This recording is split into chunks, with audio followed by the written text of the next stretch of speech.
Welcome back.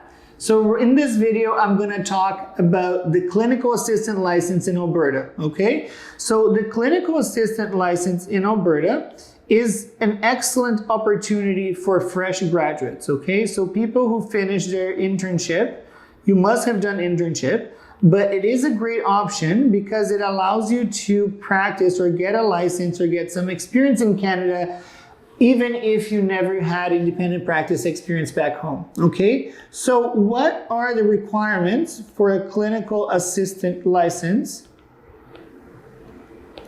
in Alberta?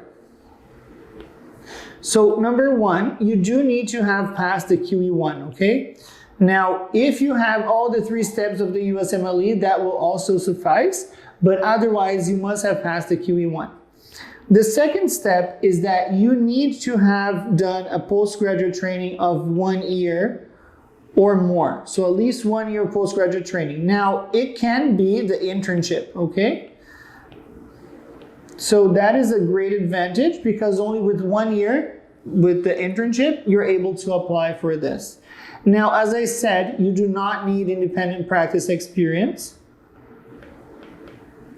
So this is great because a lot of fresh graduates that maybe finished their internship and want to come to Canada, they wouldn't be eligible for any other license. So this is one that you're eligible for as long as you remember that you must be, as long as you remember that you cannot be out of practice for long, okay? So the currency requirement, the currency of practice requirement for this license is that you must have practiced for 6 months in the last 3 years, okay? So at least 6 months in the last 3 years. So this is, again, a great opportunity for people who finished their internship, don't have a lot of independent practice experience, but they finished their internship or their medical school within the last 2 to 3 years, and you already passed the QE1, this is a great opportunity, okay? Again, the advantage of applying for clinical assistant licenses is that it may start breaking the gap in some provinces for people who have a big gap.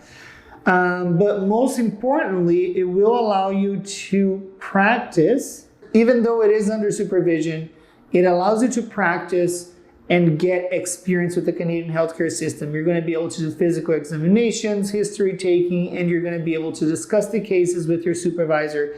And this will definitely make you much more comfortable with the Canadian system and practicing in English, and will increase your chance of success if in the future you do a practice ready assessment or if you apply for a residency program. You will have very strong reference letters, and therefore I strongly recommend that for people that are not eligible for a practice ready assessment and not eligible for full independent licenses, to apply for a clinical assistant job, secure a clinical assistant license, and then work your way towards CaRMS. Okay, so this is a very good approach for that.